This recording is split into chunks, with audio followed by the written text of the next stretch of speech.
আসসালামু আলাইকুম। তো আজকে আমাদের টপিক হচ্ছে কি যে কনফিডেন্স ইন্টারভ্যাল। তো এখানে হচ্ছে আমরা কি নিয়ে আলোচনা করবো, যে probability sampling methods, simple random sampling, point estimation, sampling distribution, bootstrap sampling. এটা হচ্ছে ইম্পর্টেন্ট টপিক, যে estimating the population mean when population standard deviation is known and unknown. এরপর আসতেছে কি যে determining sample size for optimal margin of error. তো start করি। So প্রথমে আসে হচ্ছে আমাদের কি যে probability sampling methods. Probability sampling methods কি যে probability sampling methods are techniques used in statistics to select a representative sample from a population where every member has a known non-zero probability of being included. So কিছু methods আছে এই probability sampling methods, আর কিছু এগুলো হচ্ছে simple random sampling, systematic sampling, stratified sampling and cluster sampling. তো এখানে হচ্ছে আমরা যে সিম্পল র্যান্ডম স্যাম্পলিং এটা নিয়ে আজকে আলোচনা করবো। তো এটা কি সিম্পল র্যান্ডম স্যাম্পলিং হচ্ছে যে প্রত্যেকটা ইন্ডিভিজুয়ালের হচ্ছে ইকুয়াল চান্স আছে স্যাম্পল হিসেবে সিলেক্ট হয়ে যাওয়ার। যেমন সিনারিও দেখানো হয়েছে একটা ফার্মাসিউটিক্যাল কোম্পানি হচ্ছে যে ড্রাগ ইফেক্টিভনেস টেস্ট করবে আর কি। সো ওটার জন্য হইতেছে ওটা সিলেক্ট করছে যে 5টা রিনাউন্ড হসপিটালের যে পেশেন্ট আছে তাদের থেকে হইতেছে একটা পপুলেশন তৈরি করবে। সো ওরা একটা পপুলেশন কনস্ট্রাক্ট করলো। সেই পপুলেশন আছে কয়জন, মনে করেন যে কি 10,000 পেশেন্ট আছে ওই কোম্পানির ডেটাবেসে বা এই 5টা হাসপাতালে। তো এদের সবারই ডায়াবেটিস আছে, এইটা হচ্ছে আমাদের পপুলেশন গেল। এখন কথা হইতেছে সে কি 10,000 ডেকে ওই নিউ ড্রাগ দিয়ে দেবে, অত ড্রাগ তো ওটা প্রস্তুতি করে নাই। সো কী করবো, ওরা চিন্তা করলো যে এখান থেকে হইতেছে ওরা 200 জনের সিলেক্ট করবে। তো কেমনে সিলেক্ট করবে, সিলেক্ট করা হইতেছে কি র্যান্ডমলি। একটা নাম্বার জেনারেটর থাকে, অর্থাৎ র্যান্ডম নাম্বার জেনারেটর থাকে, সেটা অ্যাপ্লাই করা হয়। তো এটা কেমনে করা হয়, যেমন মনে করেন যে কি এখানে যে 10,000টা নাম্বার জেনারেট করা হলো। এরপরে এখান থেকে হইতেছে আমরা নিব কয়েছে যে 200 নিব। সো এইভাবে কোডিং করে করে যে 200 হইতেছে জেনারেট করা হলো। তো আমাদের একটা স্যাম্পল তৈরি হয়ে গেল। অর্থাৎ যেই পেশেন্টের আইডি ছিল হইতেছে 2534, সে আমাদের ওই 200 জনের স্যাম্পলে যাবে। তারপরে 8873 যার ছিল সে হইতেছে স্যাম্পলে যাবে। এরকম করে করে হইতেছে একটা সিম্পল র্যান্ডম স্যাম্পলিং সমাপ্ত হইল। তখন হইতেছে 200জনকে কন্ট্যাক্ট করা হবে আর ওদের উপরে ট্রায়ালটা করা হবে। এই গেল হইতেছে আমাদের সিম্পল র্যান্ডম স্যাম্পলিং। এরপর আসে হচ্ছে আমাদের point estimate. Point estimate main জিনিসটা কি, আমাদের তো একটা পপুলেশন থাকে। সো ওই পপুলেশনের একটা মিন থাকে। আমরা তো সবসময় পপুলেশন মিনটা জানি না, বা জানলেও আমরা ইউজুয়ালি পপুলেশন নিয়ে কাজ করি না আর কি। সো এই ক্ষেত্রে আমরা কী করি, যে আমরা একটা স্যাম্পল নিয়ে আমরা হইতেছে এস্টিমেট করার চেষ্টা করি যে পপুলেশন প্যারামিটারটা কী হবে। সো এটা হইতেছে এইটাকে বলা হচ্ছে পয়েন্ট এস্টিমেট। অর্থাৎ আমরা স্যাম্পল মিন বা স্যাম্পল প্রপোর্শন এরকম কিছু স্ট্যাটিস্টিক নিয়ে আমরা যে পপুলেশনের প্যারামিটারটা গেজ করার চেষ্টা করি। সো ওই স্যাম্পল স্ট্যাটিস্টিকটাকেই আমরা বলা হচ্ছে পয়েন্ট এস্টিমেট। একটা সিনারিও বলা হয়েছে এখানে যে a pharmaceutical company is testing a new drug to lower blood pressure. They want to estimate the average reduction in systemic blood pressure. তো এতে এখন কী করা লাগবে, সো স্টেপগুলো কী। সো ওরা করবে কি, যে প্রথমে হইতেছে একটা স্যাম্পল নেবে। এখন কথা হচ্ছে এখান কিন্তু এটার পপুলেশন কিন্তু কনসেপচুয়াল পপুলেশন মানে হচ্ছে কি এই বিশ্বে অনেকগুলো হাইপার টেনশনের রোগী আছে, প্রায় বলতে গেলে ইনফাইনিটলি ধরা যায় আর কি। সো এই পপুলেশনের অ্যাক্সেস কিন্তু ওদের কাছে নাই। সো এই জন্য ওরা কিন্তু এখন এই পপুলেশন নিয়ে কাজ করতে পারবে না। সো তার স্যাম্পল নিয়ে কাজ করা লাগবে। ইনফ্যাক্ট পপুলেশন যদি থাকতো তারপরেও লাভ হইতো না, কজ পপুলেশনের সংখ্যা অনেক বড় হয়তো, সবার উপরে তো ড্রাগ দিতে পারতো না। সো একটা স্যাম্পল নেওয়াই লাগতো আগের সিনারিওর মতো।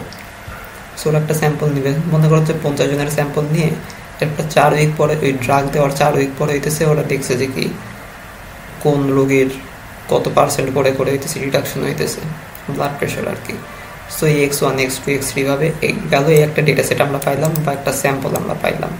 এখন আমরা যদি এই স্যাম্পলের যদি মিন ক্যালকুলেট করি, যেহেতু এভারেজে আমরা ইন্টারেস্টেড, তো মিন যদি ক্যালকুলেট করি তাহলে সেটাই হবে হচ্ছে কি স্যাম্পল স্ট্যাটিস্টিক।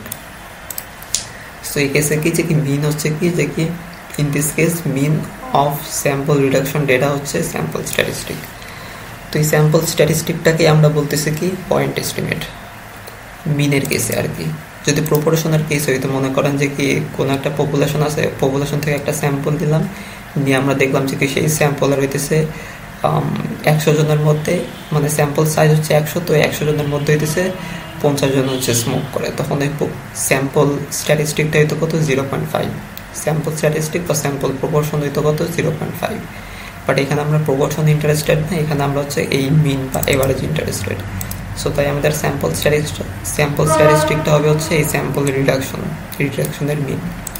তো এই স্যাম্পল স্ট্যাটিস্টিক বা এই পয়েন্ট এস্টিমেট থেকে এখন আমরা ধারণা করলাম কি যে কি এই ওষুধটা যদি ছাড়া হয় তাহলে পপুলেশন আর হাইপার টেনশন রোগীদের মনে হয় 10.5 মিলিমিটার অফ মার্কারি এই ইউনিটে হচ্ছে ব্লাড প্রেশারটা রিডিউস করবে।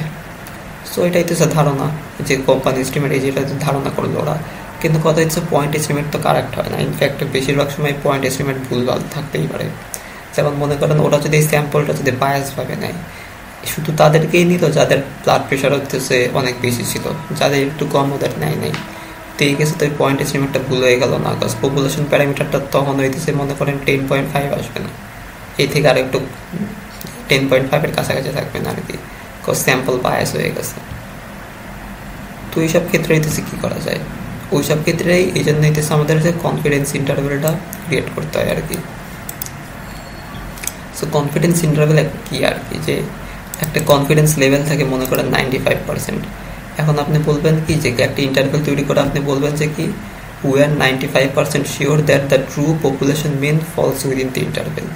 কথা হচ্ছে আমরা বের করছি পয়েন্ট এস্টিমেট বের করছি, কিন্তু পয়েন্ট এস্টিমেট তো 10.5 এটা তোর পপুলেশনের সাথে যাবে না, পপুলেশন একটা তো আলাদা হবে। এখন কত আলাদা হইতে পারে সেই আলাদার একটা ইন্টারভ্যাল আমরা তৈরি করব। সো এটাই হইতেছে আমাদের কনফিডেন্স ইন্টারভ্যাল হবে। সো এটা করার জন্য আমাদের স্যাম্পলিং ডিস্ট্রিবিউশন হেল্প করবে।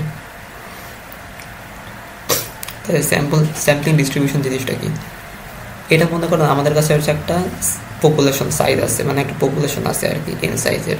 এখন ওই পপুলেশন থেকে হইতেছে আমরা যত সংখ্যক স্যাম্পল তৈরি করা যায় তৈরি করব। মনে করেন একটা পপুলেশন সাইজ হচ্ছে 10, এখন সেখান থেকে মনে করেন আমরা 5 সংখ্যক মানে 5 সাইজের যতগুলো স্যাম্পল তৈরি করা যায় ততগুলো স্যাম্পল তৈরি করব। তাহলে এভাবে 5 সাইজের আমরা 252টা স্যাম্পল তৈরি করতে পারবো। এখন এই 252টা স্যাম্পল আমাদের কাছে আছে, এই 252টা স্যাম্পল থেকে আমরা 252টা মিন পাবো।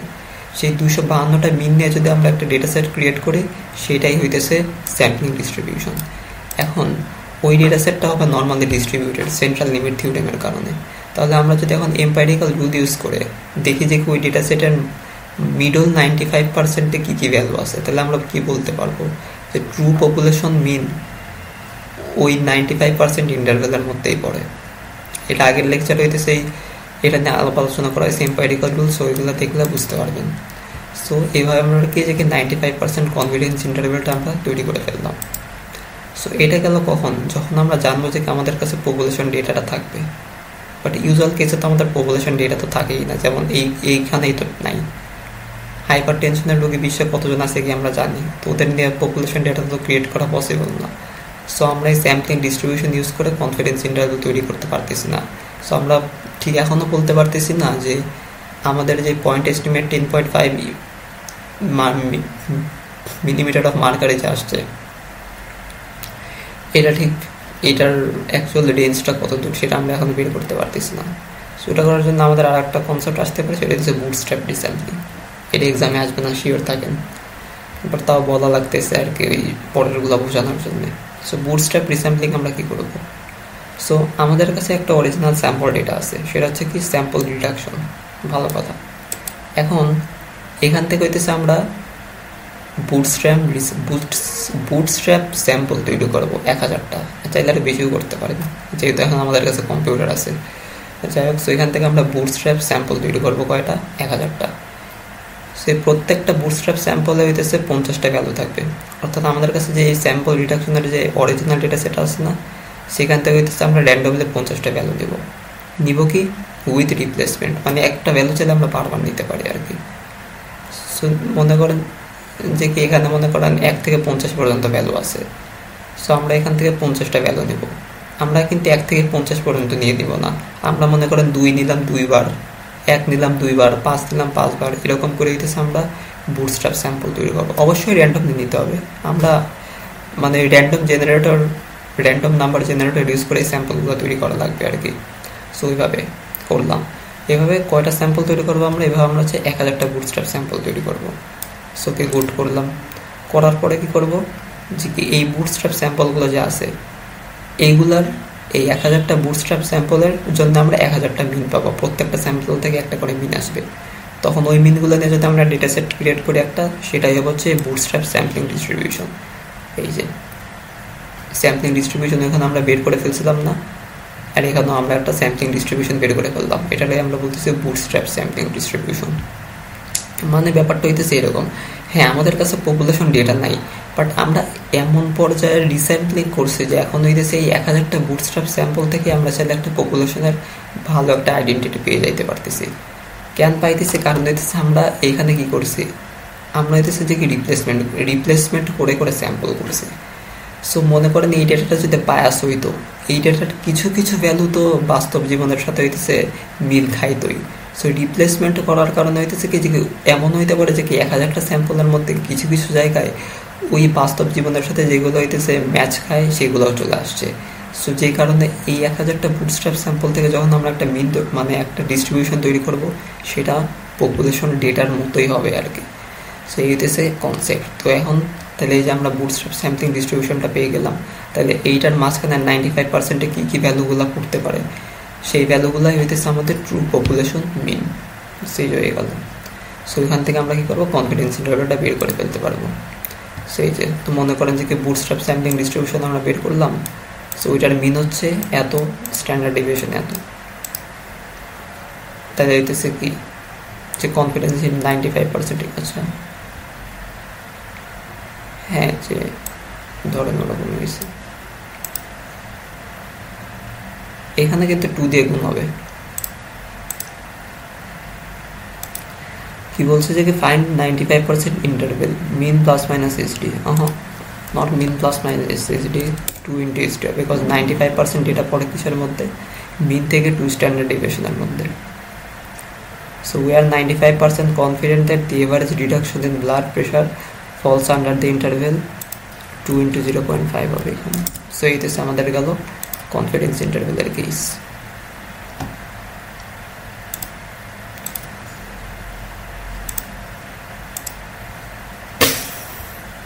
এরপর আসা হচ্ছে কি যে কি estimating population mean when population standard deviation is known. So এখানে আমরা কি শিখতেছি, we are learning here how to estimate a population mean when the population standard deviation is known.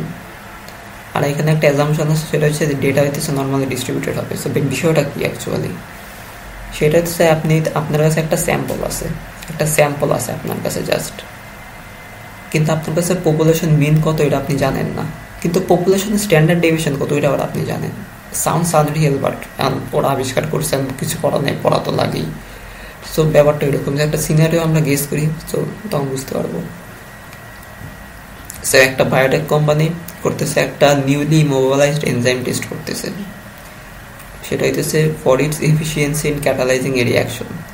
এই যে মাঝে মধ্যে এরকম কমপ্লেক্স কিছু সিনারিও দিলে ঘাবড়াবেন না, আপনার লক্ষ্যটা থাকবে হইতেছে জাস্ট এই নাম্বারগুলোর থেকে, যাতে জাস্ট নাম্বারগুলো নিয়ে কাজ করতে পারে। সো কাহিনী কি যে the researchers measure the reaction rate, এই যে রিয়াকশন রেটটা হচ্ছে ভ্যারিয়েবল বোঝা যাইতেছে। সো আপনি ভ্যারিয়েবল পাই গেছেন, এখন এই দুনিয়া ওটা উল্টাই ফেলো, ওটা আপনার ধারণা না, ওটা আপনার জানার ব্যাপার না। সো রিয়াকশন রেট করছে কি যে 30টা স্যাম্পল আছে, আর স্যাম্পল মিন পাইছে কত, এই 30টা স্যাম্পলের স্যাম্পল মিন কত আসছে, যে 250 আসছে। এরপর হইতেছে ওরা সিমিলার রিসার্চ আগে করছিল, এই জন্য ওরা জানে যে পপুলেশন স্ট্যান্ডার্ড ডেভিয়েশন হবে কত, 20। So it's a case. এখন তাহলে আমাদের কাছে কি আছে, স্যাম্পল মিন দেওয়া আছে, যেহেতু ওদের কাছে স্যাম্পল ডেটা আছে, সো ওই স্যাম্পল ডেটা থেকে ওরা স্যাম্পল মিনটা বের করছে। পপুলেশন স্ট্যান্ডার্ড ডেভিয়েশন ওরা আগেই জানতো, সো আমাদের কাছে এই ইনফরমেশনগুলো আছে। এখন হইতেছে আমাদের বের করতে হবে কি যে the goal is to estimate the population mean with 95% confidence. So কীভাবে করে, একটা সূত্র আছে, সূত্রটা হচ্ছে এই যে এটা x bar plus minus z into standard deviation by root over n. এখানে এক্স বার কি স্যাম্পল মিন, মানে ওরা যে স্যাম্পলটা বের করছে সেটার মিন, এটার ভ্যালু আমরা জানি। আর জেড স্কোর কি, জেড হচ্ছে কি, Z score is the corresponding probability of বা corresponding cumulative probability of 100 okay blah blah blah blah in found in normal probability table. So বিষয়টা কি অ্যাকচুয়ালি আমি বুঝাই। কোশ্চেন কি চাইছে, 95% কনফিডেন্স ইন্টারভেল না, সো এই ফর্মুলা হইতেছে 0.95 যাবে না, 0.95 না, এখানে হইতেছে আপনার 95 যাবে আর কি। 95 গেল, তখন এখানে হইতেছে কোন একটা ভ্যালু আসবে। ভ্যালুটা কি আসবে দেখি আমরা, কি আসে ভ্যালু। 100 মাইনাস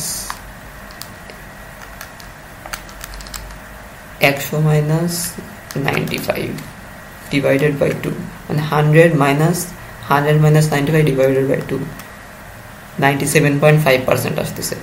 এখন তাহলে আমাদের কোথায় যাওয়া লাগবে? নর্মাল প্রবাবিলিটি বুঝতে বলছে। সো 97.5 যদি আমরা প্রবাবিলিটি করি কত আসবে? 97.5 ডিভাইডেড বাই 100 হচ্ছে 0.975। এখন আমরা 0.975টা খুঁজবো। উপস,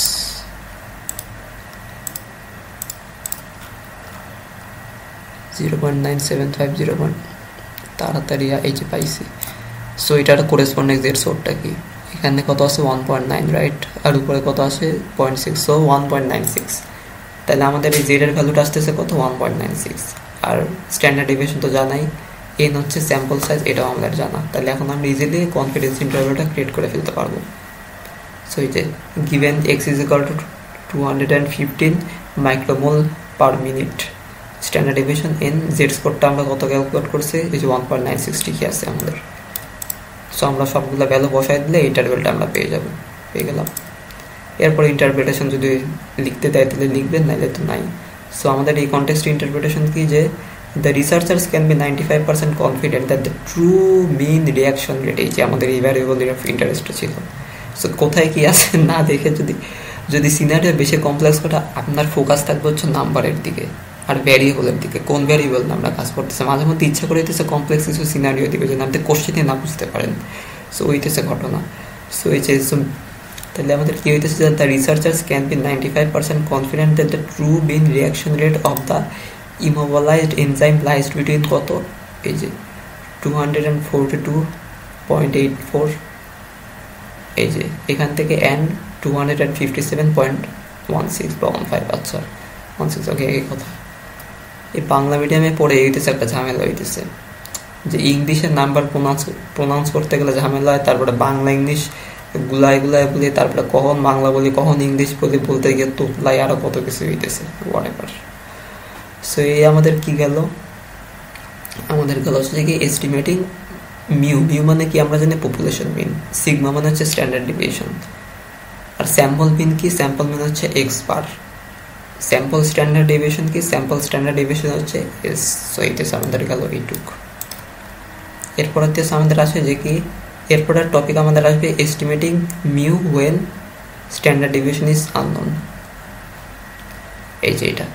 সো এই ধরনের কেস অ্যাকচুয়ালি রিয়েল লাইফে বেশি দেখা যায়, কারণ রিয়েল লাইফে আপনি যখন কোনো স্যাম্পল কালেক্ট করবেন, ওই যে আমরা যে দেখছিলাম যে আপনার ওই ব্লাড প্রেশার নিয়ে যখন কাজ হইতেছিল, হাইপার টেনশনের রোগী তো বহুত আছে, আপনি ওখানকার স্ট্যান্ডার্ড ডেভিয়েশন কেমনে জানেন? পপুলেশন স্ট্যান্ডার্ড ডেভিয়েশন কত? সো এটা জানা পসিবল না ইউজুয়ালি।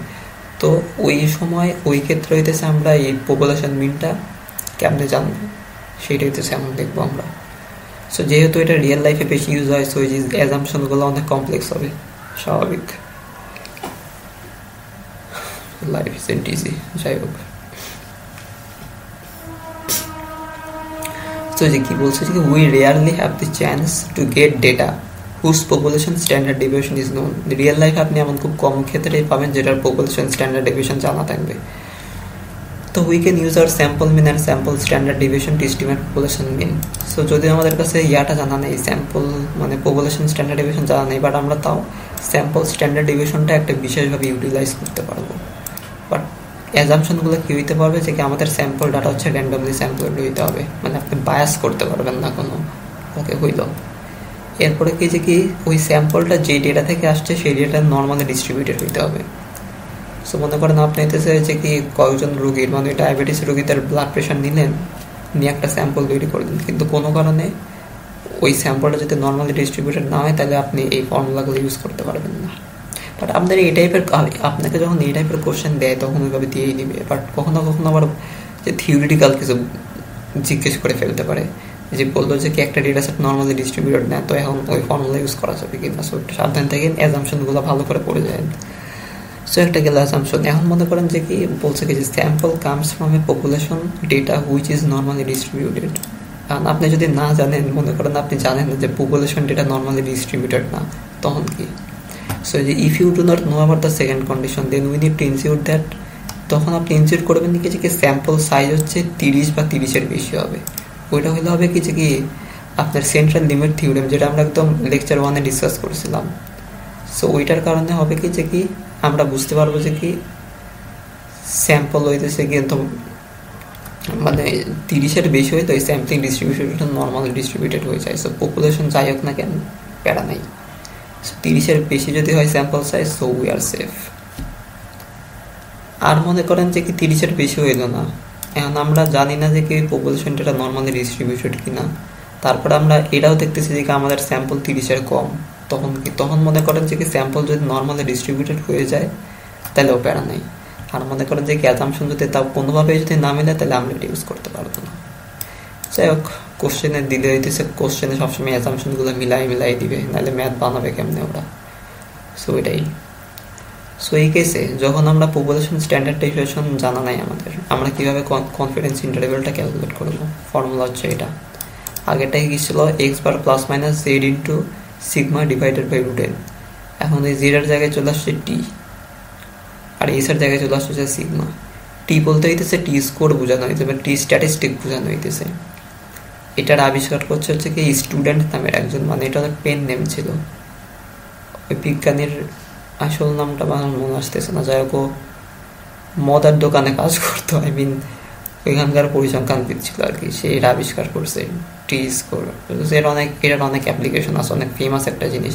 বিশেষ করে আপনার যখন এই ক্লিনিক্যাল ট্রায়াল আসতেছে সামনে, যখন পড়বেন তখন দেখবেন এটার অনেক কাজে লাগে আর কি। সো যাই হোক, ওইগুলো পড়া শিখেছে। সো এইগুলো হচ্ছে আমাদের ফর্মুলা। এক্স হচ্ছে স্যাম্পল মিন, এস হচ্ছে স্যাম্পল স্ট্যান্ডার্ড ডেভিয়েশন, এন হচ্ছে স্যাম্পল সাইজ, আর টি হচ্ছে আপনাদের ওই যে দেখেন খুব বড় একটা কথা দেখা আছে, বাট ঘাবড়ানোর কোনো ব্যাপার নেই, আমি জাস্ট একবার বলি। T is the critical value from the T distribution with n-1 degrees of freedom for the chosen confidence level, for example 95%. পিডিএফটা দেওয়া আছে।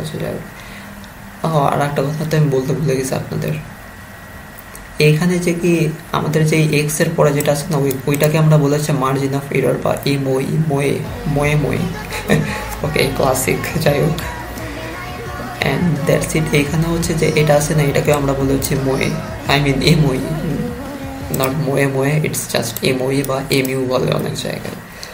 সো এইটিসে গেল। সো আমরা এটাই পর আবার ব্যাক করবো, ম্যাথের সময় ব্যাক করবো আমরা। সো কি দেখি একটা সিনারিও দেখি। সো একটা ফার্মাসিউটিক্যাল কোম্পানি কি করতেছে, is testing a new drug to lower blood pressure. ও আচ্ছা, ওই আমাদের আগের সিনারিওটাই। So they want to estimate the mean reduction in systolic blood pressure that the drug achieves. They randomly took a representative sample of 30 people. So এই যে দেখছেন assumption কিন্তু meet করে ফেলছে। রিপ্রেজেন্টেটিভ স্যাম্পল মানে র্যান্ডমলি স্যাম্পল করা হয়েছে। 30 জন sample মানে এখন ওই underline population data normally distributed হোক বা না হোক, ইট ডাজন্ট ম্যাটার। ধর স্যাম্পল সাইজ 30 হয়ে গেছে। সো আমরা চাইলে এই যে ফর্মুলাটা অ্যাপ্লাই করতে পারতেছি, প্যার নাই। সো হইতো এরপরে হইতেছে যে 30 জনের যে স্যাম্পল হলো, দেখলো যে কি মিন রিডাকশন টাইম কত, মানে মিন রিডাকশনের ইউনিট কত, 8 মিলিমিটার অফ মার্কারি। আর স্যাম্পল স্ট্যান্ডার্ড ডেভিয়েশন কত আসছে, 0.5। সো রিয়েল লাইফে বিষয়গুলো কেমন আপনি চিন্তা করছেন তা আমি বলি। যে মনে করেন আপনি ওষুধ দিলেন, দেখলেন যে হইতেছে প্রথম রোগীর হইতেছে রিডাকশন হয়েছে কত, 8 ইউনিট রিডাকশন হয়েছে। পরেরটা মনে করেন 7 ইউনিট রিডাকশন হইতেছে। এভাবে হইতেছে 30 জনের হইতেছে কত ইউনিট রিডাকশন হইতেছে সেটার ডেটা আপনার কাছে আছে। তখন একটা ডেটা সেট যদি আপনার কাছে থাকে, সেখান থেকে আপনি তো এই যে স্যাম্পল মিনটা আপনি তো বের করতেই পারবেন। আপনি তো জানেন এভারেজ কেমন বের করতে হয়, স্যাম্পল স্ট্যান্ডার্ড ডেভিয়েশন আপনি বের করতে পারবেন। সো ওরাও ওইভাবে করে ইনফরমেশনগুলো পাইছে, পাইল। এখন বলছি we are tasked to construct the 90% confidence level of mean reduction. So interval calculate করতে বলছে, কেমন করবো, কী কী গিভেন দেওয়া আছে, এটাই হচ্ছে আমাদের ফর্মুলা। সো এক্স দেওয়া আছে, এক্স বার দেওয়া আছে কত, 8, স্ট্যান্ডার্ড ডেভিয়েশন কত দেওয়া আছে, 0.5। এরপর হচ্ছে কি দেওয়া আছে যে কি স্যাম্পল সাইজ এন দেওয়া আছে কত, 30। এরপর হচ্ছে আমাদের n-1 ক্যালকুলেট করতে হবে টি এর মান বের করার জন্য। সো n-1 বের করলাম 29। এরপরে কনফিডেন্স লেভেল কত বলছে, 90%। সো 90% বের করলাম, প্রবাবিলিটি হচ্ছে 0.9। এখন আমাদের টি স্কোর বের করতে হবে না। সো টি স্কোর বের করার জন্য আমাদের n-1 সাথে তার একটা জিনিস লাগবে, সেটা হচ্ছে সিগনিফিকেন্স লেভেল। সেটা হচ্ছে আপনি 1-90% বা মানে 1-0.9 আর কি, এটা যদি করেন, এই যে 1 থেকে কী করতেছেন, কনফিডেন্স লেভেলের প্রবাবিলিটির ইয়াটা বিয়োগ করতেছেন, করলে এই যে সিগনিফিকেন্স লেভেল আসলো। এবারে হচ্ছে টি এর মান বের করতে হবে। টি এর মান কেমনে বের করবেন দেখাই। চললেন আমরা ইয়াটা খুলি, এখন সেটা খুলি।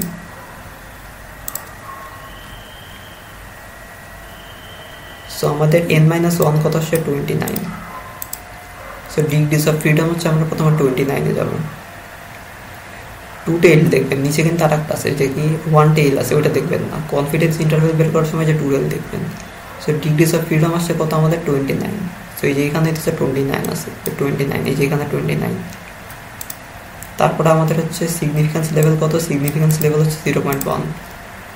সো 0.1। সো এই যে আমাদের 0.1 সিগনিফিকেন্স লেভেল। তাহলে এখন দেখি দুইটার ইন্টারসেকশন কোথায় হয়। সো এই কলামটা আমরা ধরলাম, 29টা, 29, এখানে 29, 1.699 আসতেছে। এইখানে আমি 2.655 ক্যান দিয়ে রাখছি এইটার জন্য, এটার জন্য। বাট বিষয়টা এরকম না। 1-0.9 করলে কত আসে, 0.1 আসে। সো 0.1 এর কলমে আমরা গেলাম। 1 এর কলমে যাওয়ার পরে এবার আমরা দেখবো ডিগ্রিজ অফ ফ্রিডম 29 কোথায়। ডিগ্রিজ অফ ফ্রিডম এই যে 29। সো এখানে গেলাম 29। সো 29 এর জন্য আসতেছে 1.699। সেখানে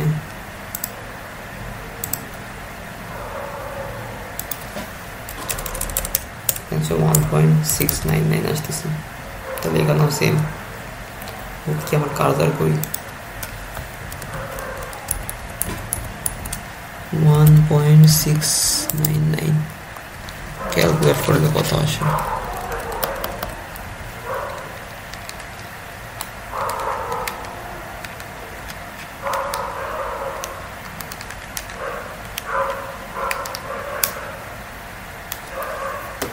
$0.155।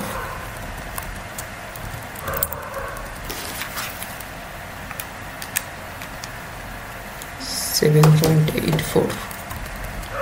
আচ্ছা, ম্যাথগুলোর একটা সুবিধা হচ্ছে বেশি অ্যান্সারে গরমিল আসে না, জন্য আপনাদের মার্কও কম কাটা যায়। এই জন্যে আমার এই স্ট্যাট এত ভালো লাগে। আই মিন যদি আপনাদের ফ্যাকাল্টি না খারাপ হয় আর কি। 155। সো এই তো সে গেল 90% CI। তাহলে এটার ইন্টারপ্রিটেশন কি, ভুলের পর ভুল। সো এটার ইন্টারপ্রিটেশন হচ্ছে যে we can be 90% confident that the mean reduction of blood pressure falls within the interval 7.756 to 8.244 millimeter of mercury।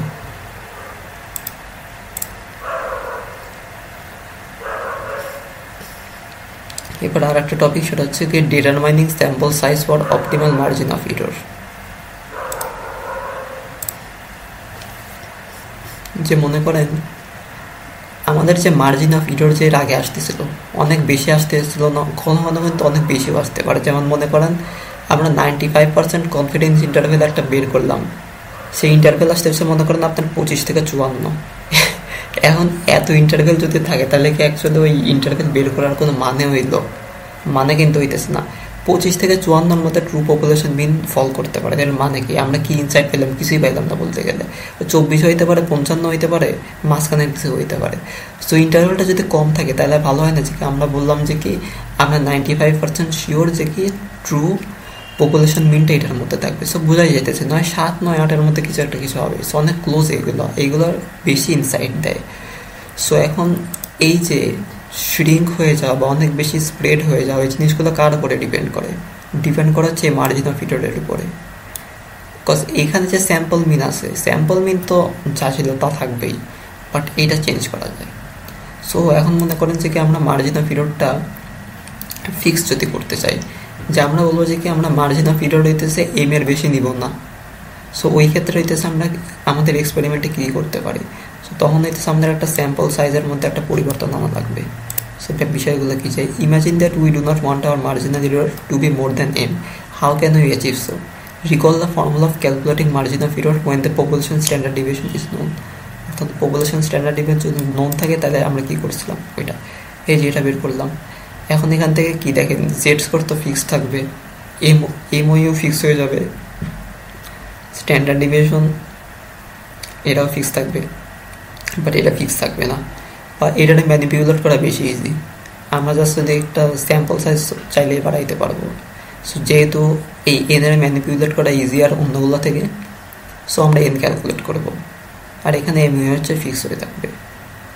তখন হইতেছে আমরা দেখবো যে কি আমাদের ঠিক কতটা স্যাম্পল সাইজ নেওয়া লাগবে, যেই স্যাম্পল সাইজটা নিলে আমরা বলতে পারবো, আমরা হইতেছে ওই স্যাম্পল সাইজ থেকে যদি আমরা স্ট্যাটিস্টিক ক্যালকুলেট করি তাহলে আমরা বলতে পারবো যে ওইটার কনফিডেন্স ইন্টারভ্যাল বেশি স্প্রেড আউট হয়ে যাবে না, মার্জিন অফ এরর আমরা যত সিলেক্ট করবো ততই থাকবে। সো এই যে to get a desired optimal margin of error we need to take a specific number of samples. Specific নাম্বারটা কত, এই যে এন নাম্বার স্যাম্পলস। এক্সাম্পল দেখলে বিষয়টা ক্লিয়ার হবে। যে group of researchers are interested in finding the mean heart rate of listeners when they listen to suicidal dark music. So যে আপনি যখন ডিপ্রেসিভ সুইসাইডাল ব্ল্যাক মেটাল বা খুব বেশি ডিপ্রেসিভ বা সুইসাইডাল মিউজিক যখন শুনেন তখন এটাছে আপনার হার্ট রেটের মধ্যে কোনো পরিবর্তন আসে কিনা সেটা ওরা জাজ করতে চাইতেছে। সো সেটার ওরা হইতেছে একটা 95% কনফিডেন্স ইন্টারভ্যাল ক্রিয়েট করতে চাইতেছে আর কি, বাট ওরা চায় না যে এই কনফিডেন্সটা খুব বেশি স্প্রেড আউট হয়ে যাক। মনে করেন এখন ওরা বের করলো যে কি যে 95% কনফিডেন্স ইন্টারভ্যাল হচ্ছে কি মানুষের ওয়েট, একটু গুগল করে আসি, mean heart rate of adults 60 থেকে 100 মতো। ওকে, সো মনে করেন যে ওরা হইতেছে যে আপনার 95% সিআই পাইলে হইতেছে 60 থেকে 100-র মধ্যেই ধরেন পাইলো, অনেক বেশি স্প্রেড হয়ে গেছে না, সো ওরা এই স্প্রেডটা চায় না। ওরা চায় হইতেছে গিয়া যে মার্জিন অফ এররটা একটু কম রাখতে, মনে করেন যে 70 থেকে 72-এর মধ্যে বা 75 থেকে 80 এরকম হলে একটু ভালো হয়। তখন ওদের অ্যানালাইসিসটা ইজিয়ার হবে যে হ্যাঁ সুইসাইডাল ডার্ক মিউজিক যে এভারেজ থেকে এই পরিমাণে হইতেছে আমাদের যে মিন হার্ট রেটটা বাড়ায় দিতে পারে। সো যাই হোক ওরা বলছে যে কি ওরা চায় না যে কি মার্জিন অফ এরর 2-এর বেশি হোক। এখন ওরা এই রিলেটেড স্টাডি আগেও করছিল, ওরা জানবে যে কি the standard deviation of heart rate will be 4.75। এই যে আমরা এই ম্যাথগুলো করতেছি আনরিয়ালিস্টিক ম্যাথগুলো যেখানে পপুলেশন স্ট্যান্ডার্ড ডেভিয়েশন নন থাকে হোয়াট এভার। সো এখন তাহলে কী করতে হবে, তাহলে হইতেছে এখন আমাদের এনের ভ্যালুটা ক্যালকুলেট করতে হবে। আমরা দেখবো যে কি ঠিক কতগুলো পার্টিসিপেন্ট যদি আমরা নেই, এরপরে সেই পার্টিসিপেন্টের হার্ট রেটের মিন যদি আমরা নেই তাহলে হইতেছে মার্জিন অফ এরর 2-এর বেশি আসবে না। সো এন ক্যালকুলেট করবো কি এই ফর্মুলা দিয়ে, ফর্মুলা দিয়ে ক্যালকুলেট করলে এই যে চলে আসতে কত 21.66, এটাকে আমরা বললাম 22।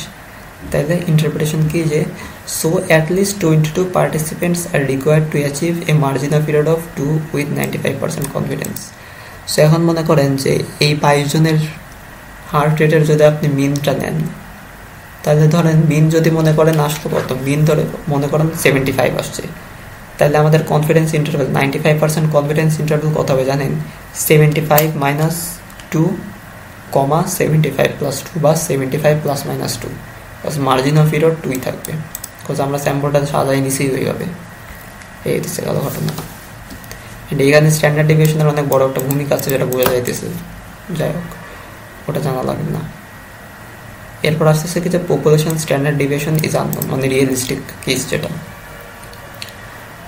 So formula of margin of error when population standard deviation is known, এই যে এটা। সো পপুলেশন স্ট্যান্ডার্ড ডেভিয়েশন যখন আননোন ছিল তখন আমরা এই মার্জিন অফ এরর তো এমনি ক্যালকুলেট করছিলাম, রাইট?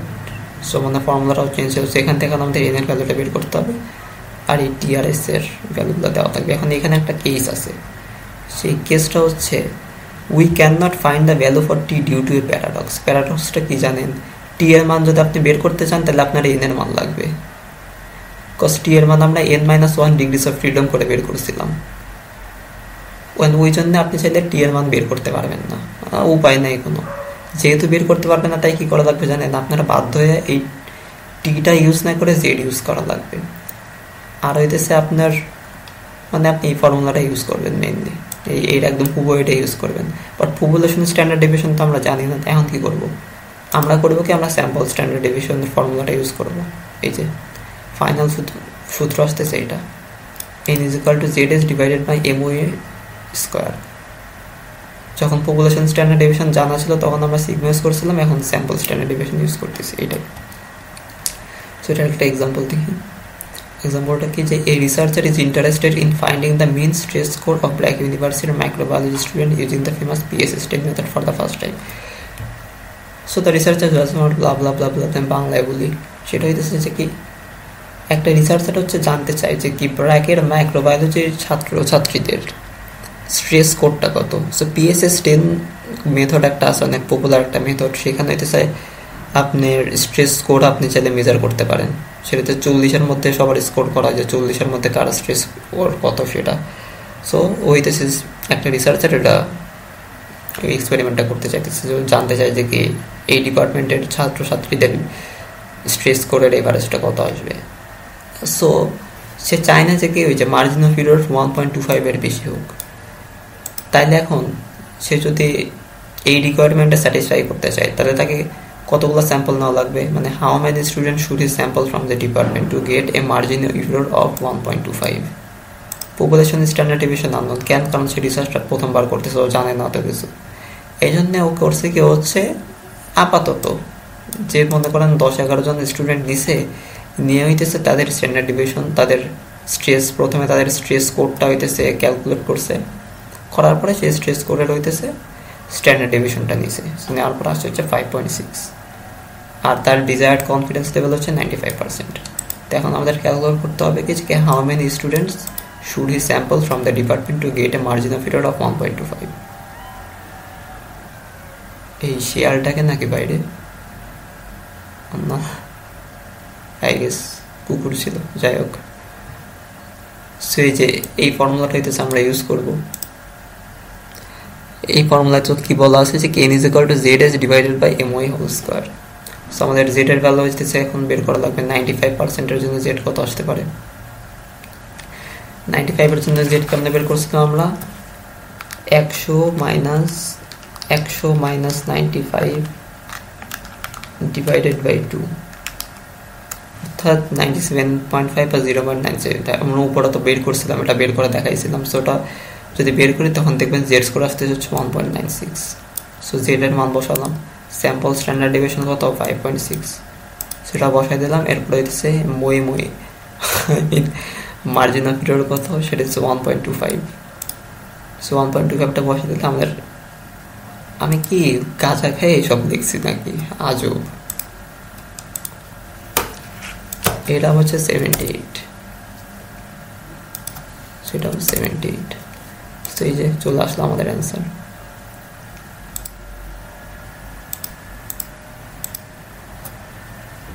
কি হইতেছে যে কি interpretation, the researcher has to sample at least 78 students from the microbiology department if he intends to find 95% confidence interval of mean stress score with 1.25 margin of error। So অর্থাৎ এখন সে যদি 78 জন স্টুডেন্টকে sample করে সবার স্ট্রেস স্কোর সে নেওয়ার পর এখন তাকে তো বলতে হবে যে কি পুরো মাইক্রোবায়োলজি ডিপার্টমেন্টের পপুলেশনের আপনার স্ট্রেস স্কোরটা কত আসবে আর কি, মানে ওই স্ট্রেস স্কোরের মিন কত আসবে। সো হইতেছে 78 জন একটা নিচে 78টা স্যাম্পল থেকে সে একটা মিন ক্যালকুলেট করবে, এরপরে সেটার কনফিডেন্স ইন্টারভ্যাল বের করবে। সো মনে করেন যে কি এই 78টা যে স্যাম্পল, সেই স্যাম্পল থেকে হইতেছে স্ট্রেস লেভেল আসছে 30 আসছে, আর মার্জিন অফ এরর কত 1.25 না, তাইলে হইতেছে আমাদের 95% কনফিডেন্স ইন্টারভ্যাল আসতেছে 30 ± 1.25। আর তাহলে আমরা বলতে পারবো যে কি আমরা 95% কনফিডেন্ট যে ব্র্যাকের মাইক্রোবায়োলজি ডিপার্টমেন্টের স্টুডেন্টদের মিন স্ট্রেস স্কোর হচ্ছে 30 ± এই কত ছিল 1.25 এর মধ্যে থাকবে। সেইটা এসে গেল হচ্ছে প্র্যাকটিক্যাল ইন্টারপ্রিটেশন, যেটা আমাদের লেকচার আছে এখানেই শেষ। আজকেটা বেশি ছোট হয়ে গেছে, যাই হোক সামনে বড় পড়া আছে।